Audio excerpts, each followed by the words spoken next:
Viete, čo by sa vám stalo, keby ste boli v nejakej miestnosti a niekto by vám bez vášho vedomia potichúčky pustil trochu plynu. Toho normálneho, propán, butánu. Nezbadali by ste to. Iba by po istom čase s vami začala byť trošku taká divná letargia a potom by vám odišiel život. A ja vám teraz chcem povedať, že sme v polovici volebného obdobia. V roku 2023 v septembri nastúpila k vláde táto koalícia Smeru, Hlasu, SNS a ja teraz budem hovoriť, čo všetko sme vypozorovali za 2 roky ich vlády. Táto vláda demontuje demokraciu krok za krokom. V oblasti trestného práva došlo k znižovaniu trestných sadzieb za ekonomické a korupčné trestné činy. Mnoho zločincov jednoducho uniklo. Došlo k skracovaniu premlčacích lehôd trestných činov, to znamená, keď sa to nejaký čas nevyšetrovalo, zaniklo to. Došlo k zrušeniu úradu špeciálnej prokuratúry, ktorý riešil závažnú korupciu a organizovaný zločin, zvlášť na najvyšších miestach. A keďže ho zrušili, tak sme sa tu v pléne dozvedeli od jedného poslanca Smeru, že veď korupcia na najvyšších miestach Slovenska ani nie je. Pri slovenskej televízii a rozhlase si koalícia zabezpečila výraznejší vplyv na obsadzovanie vedenia, ale aj na tvorbu obsahu vysielania. Bežné sú útoky na nezávislosť justície, polície a boj proti nepohodlným zložkám štátu. Napríklad politické útoky na sudcov, prokurátorov a policajtov. To musí byť naozaj veľmi nepríjemné pre tých ľudí. Dochádza k zasahovaniu do vedenia polície a iných orgánov vymáhania práva. Dochádza k odvolávaniu a stigmatizácii vyšetrovateľov a funkcionárov spojených s veľkými korupčnými kauzami. Objavujú sa verbálne, slovné a politické útoky na sudcov a vyšetrovateľov. A to sa stalo.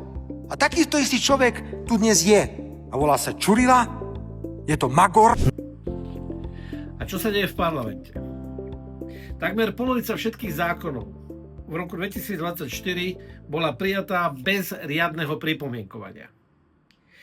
Je to systematické obchádzanie expertov, dotknutých skupín a verejnosti a nenápadné obmedzovanie demokracie cez rôzne procedúry. Skrátené legislatívne konania sa používajú aj tam, kde na to nebol žiaden dôvod, teda žiaden dôvod na urgentnosť alebo ohrozenie štátu. Legislatívne konanie je to asi polročný proces, kedy návrh zákona prechádza všetkými ministerstvami a rôznymi skupinami vo verejnosti, ktoré sa k tomu majú vyjadrovať. Skrátené legislatívne konanie je, že sa všetko udeje a schváli tu v parlamente. Oni to používajú často. Ďalej krátia sa časy na vystúpenie poslancov. Čiže hovoríme o mnoho menej ako kedysi. Prerušujú vystúpenia poslancov, čiže keď nás je aj mnoho ešte má vystúpiť, asi 20, tak proste odhlasujú všetkými svojimi hlasmi koalície, že nemôžeme vystupovať. Čiže znižujú priestor pre opozíciu. Ďalej, koalícia odmieta zvolávať výbory a keď ich aj zvolajú, tak tam nepríde predstaviteľ ministerstva alebo členovia vlády proste sa nezúčastnia. Čiže zamedzujú možnosť konfrontovať ich. Parlament neraz poslúžil len ako platforma politických útokov namiesto dialógu a kontroly moci.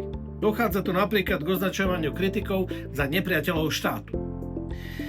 Viete, tu nejde o nejaký klasický puč. To je to uspávanie, ako keby vám niekto pustil plyn v miestnosti. Ide tu o postupné oslabovanie brzda protiváh tej verejnej moci v rámci formálne platných pravidel.